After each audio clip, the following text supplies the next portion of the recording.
महाराष्ट्रात मोसमी पाऊस लांबणीवर. पुढील 3 ते 4 दिवसात राज्यातील आणखी काही भागात मान्सून दाखल होण्यासाठी परिस्थिती अनुकूल. हवामान विभागाचा अंदाज.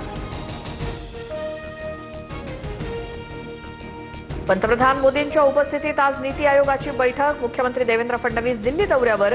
10 वाजता बैठकीला सुरुवात होणार. नाशिक महायुतीतील बंड थंड होण्याच्या मार्गावर. गोकुळ गीते नरेंद्र दराडेंना पाठिंबा देण्याची शक्यता. मुख्यमंत्री फडणवीस आणि उपमुख्यमंत्री शिंदेंच्या आक्षेपानंतर घडामोडींना वेग. गीते आज पत्रकार परिषद घेऊन अधिकृत भूमिका स्पष्ट करणार. वर्धापन दिनानिमित्तानं अजिंक्यतारांच्या राष्ट्रवादीचा आज मेळावा. दुपारी 2 वाजता मुंबईतल्या षण्मुखानंद हॉलमध्ये सोहळा. सर्व प्रमुख नेत्यांचे पदाधिकारी उपस्थित राहणार. पुण्यातील सावित्रीबाई फुले विद्यापीठात आज कॉक्रोच जनता पार्टीचं आंदोलन. अभिजित दिपकेही सहभागी होणार. संध्याकाळी 4:30 वाजता मोर्चा. तत्पूर्वी दिपके पत्रकार परिषद घेणार. राज्य सरकारकडून शक्तीपीठ महामार्गासाठी भूसंपादनाची अधिसूचना जारी. वर्षभरात भूसंपादन केलं जाणार.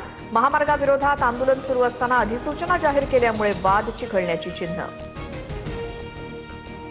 पुण्यातील सहकार नगर परिसरात गोळीबार. शिंदे हायस्कूल जवळ जिम मालकावरती गोळीबार. 3 राऊंड गोळ्या चढल्याची माहिती. 4 आरोपी पोलिसांच्या ताब्यात. कल्याण